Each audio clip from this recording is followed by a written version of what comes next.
जो इस दुनिया से जा चुका है उसे एक्सेप्ट करना पड़ेगा और आगे बढ़ना पड़ेगा, ये अक्सर कहा जाता है। और ये लाइनें अपर्णा यादव के लिए भी दोहराई जा सकती है, क्योंकि माना जा रहा है कि जब से प्रतीक यादव का निधन हुआ है उसके बाद से कई दिन बीत जाते हैं, 13वीं भी हो जाती है, लेकिन अपर्णा यादव मानो गायब हो गई है। आज का जो मुख्य बिंदु है वो है जो आपको स्क्रीन पर भी दिखाया जा रहा है, जिसमें साफ साफ लिखा हुआ है कि आखिर क्यों चुप है अपर्णा यादव। अपर्णा यादव की चुप्पी चुभ रही है, ये हमें नहीं बल्कि राजनीतिक पार्टियों को। ये चुप्पी चुभ रही है यादव परिवार को, जहां यादव परिवार खुलकर अपर्णा यादव के लिए खड़ा हुआ नजर आया, जहां यादव परिवार के हर चेहरे ने अपनी जिम्मेदारी निभाई, जहां यादव परिवार के जरिए खुलकर ये कहा गया कि अपर्णा यादव या उनकी बेटियों को कोई भी तकलीफ नहीं होगी जब तक हम जिंदा हैं। इस बीच में ये कहा गया कि अपर्णा यादव से अखिलेश यादव की मुलाकात हुई। इस बीच में अपर्णा यादव की बेटियों को डिंपल यादव संभालती हुई, गले लगाती हुई भी दिखाई दी। आदित्य यादव को भी हमने छोटी बेटी पद्मजा के साथ समय बिताते हुए भी देखा। ये कहा गया कि जब यादव परिवार अपनी जिम्मेदारी निभा रहा है तो अपर्णा यादव की ये खामोशी अगर ज्यादा दिनों तक यूं ही बरकरार रहेगी तो राजनीति में उन्हें बड़ा नुकसान हो सकता है। इतना ही नहीं, ये भी कहा जा रहा है कि जहां यादव परिवार खुलकर सामने आया तो वहीं दूसरी तरफ अपर्णा यादव भी अपने परिवार के लिए आगे आई, लेकिन खुलकर नहीं देखी गई। ऐसा क्यों कहा जा रहा है? क्यों? जब प्रतीक यादव का निधन हुआ था, इसके बाद प्रतीक यादव की 13वीं हुई थी, उस दौरान 13वीं से पहले एक पोस्टर जारी किया गया था जो फेसबुक से लेकर इंस्टाग्राम से लेकर और ट्विटर तक शेयर किया गया था अपर्णा बिष्ट यादव के जरिए, यानी कि अपर्णा यादव के जरिए।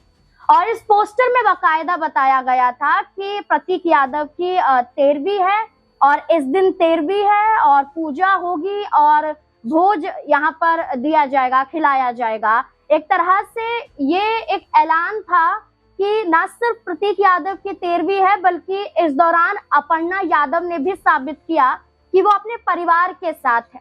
क्यों? क्योंकि उस पोस्टर में बाकायदा सबके नाम मौजूद थे। शिवपाल यादव का नाम भी था, प्रतीक यादव की बेटियों का नाम भी था, अखिलेश और डिंपल यादव का नाम था, आदित्य यादव का नाम था और अखिलेश डिंपल के बच्चों का नाम भी उसमें शामिल था।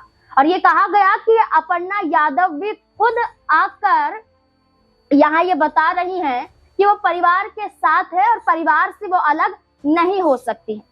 इस बीच में एक 13वीं की वीडियो भी सामने आती है जो अपर्णा यादव के जरिए ही पोस्ट की गई है। और इस 13वीं की वीडियो में देखा जाए तो साफ तौर पर दिखाया जा रहा है कि अपर्णा यादव यहाँ पर दिखाई दे रही हैं। इसके अलावा काफी लोग यहाँ पर मौजूद हैं और इसमें ये भी देखा जाता है कि पद्मजा वहां पर मौजूद होती है, अपने पिता की तस्वीर को सजाती हुई फूलों से नजर आती है। डिंपल यादव भी यहाँ पर होती हैं, उनकी आंखें नम दिखाई देती हैं। इसके अलावा डिंपल यादव की बेटियां भी दिखाई देती है, एक बेटी यहाँ पर नजर आ रही है जो छोटी बेटी है। शिवपाल यादव, आदित्य यादव, अखिलेश यादव भी यहाँ पर दिखाई देते हैं, यानी कि पूरा परिवार इस वीडियो में नजर आता है। और इस वीडियो को खुद अपर्णा यादव के अकाउंट से पोस्ट किया जाता है, जिसमें साफ बताया जा रहा है कि अपर्णा यादव भी कहीं ना कहीं यादव परिवार के साथ खड़ी है। लेकिन सवाल ये पूछा जा रहा है कि खुलकर सामने क्यों नहीं आ रही हैं।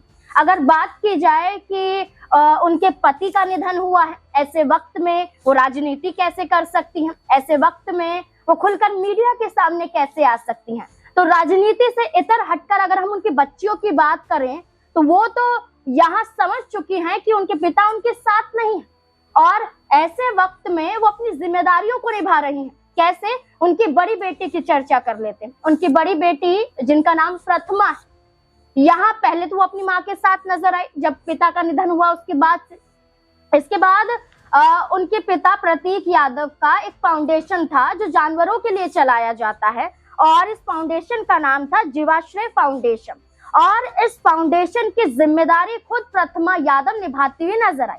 यानी कि जो भी कार्य जानवरों के लिए किया जाता है, जो बीमार हैं, लाचार हैं, आवारा हैं, या ऐसे ही वो बीमार है लेकिन केयर नहीं की जा रही है, तो ये कहा जा रहा है कि इस फाउंडेशन में उन्हें लाया जा सकता है, उनकी देखभाल की जाएगी, प्यार किया जाएगा, उन्हें स्वस्थ किया जाएगा और वापस सुरक्षित स्थान पर छोड़ दिया जाएगा। और उन्होंने खुद वीडियो भी जारी किया और ये भी बताया कि इस फाउंडेशन के जरिए वो अपने पिता के सपने को पूरा करना चाहती है।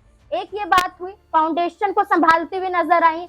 छोटी उम्र में इस फाउंडेशन के जरिए अपील करती हुई देखी गई कि जानवरों से प्यार कीजिए। उनके पिता हमेशा जानवरों के लिए भोज का आयोजन करते थे, भंडारा यहाँ पर लगाते थे और जानवरों को यहाँ पर खिलाया जाता था। लोग इंसानों को खिलाते थे लेकिन उनके पिता जानवरों को खिलाते थे। ये बात खुद प्रतिमा ने कही।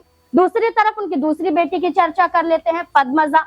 पद्मजा बहुत छोटी है, 7 साल की है, और ऐसे में ये कहा गया कि उन्हें अभी इतनी समझ नहीं, ऐसे में या तो रोते बिलखते हुए नजर आएंगी या तो फिर खेलती कूदती हुई नजर आएंगी, क्योंकि उन्हें भी इतना नहीं पता है। लेकिन ये देखा गया कि जब उनके पिता की अस्थियों का विसर्जन किया गया तो एक पोस्टर के साथ नजर आई जिसमें आई लव यू पापा लिखा हुआ था।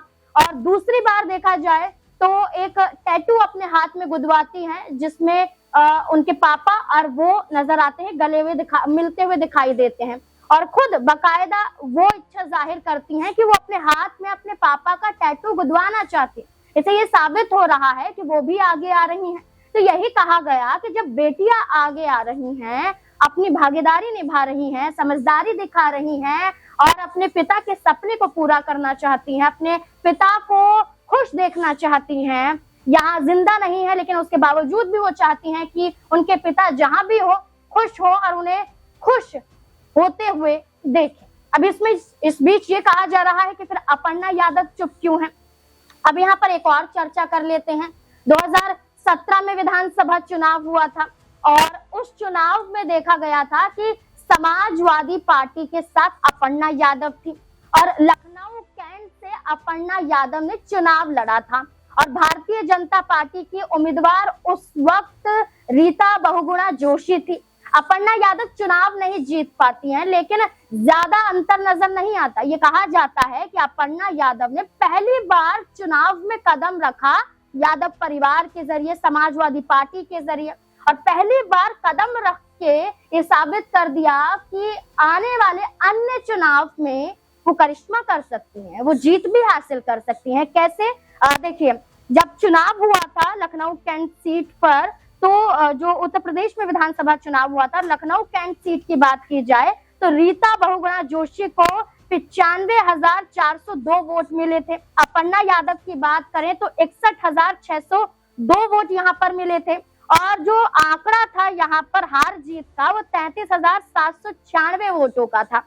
यहाँ 61,606 वोटों का अपर्णा यादव का हासिल करना ये बताता है कि उस वक्त भी प्रभाव था। तो अपर्णा यादव को बीजेपी चाहती तो अन्य बीते चुनाव में उतार सकती थी और चुनाव में उतारती तो कहीं ना कहीं अपर्णा यादव की जीत सुनिश्चित हो सकती थी। चाहे वो लोकसभा सांसद भी बन सकती थी, राज्यसभा सांसद भी बन सकती थी या उपचुनाव में उतरकर विधायक भी बन सकती थी, लेकिन बीजेपी ने मौका नहीं दी।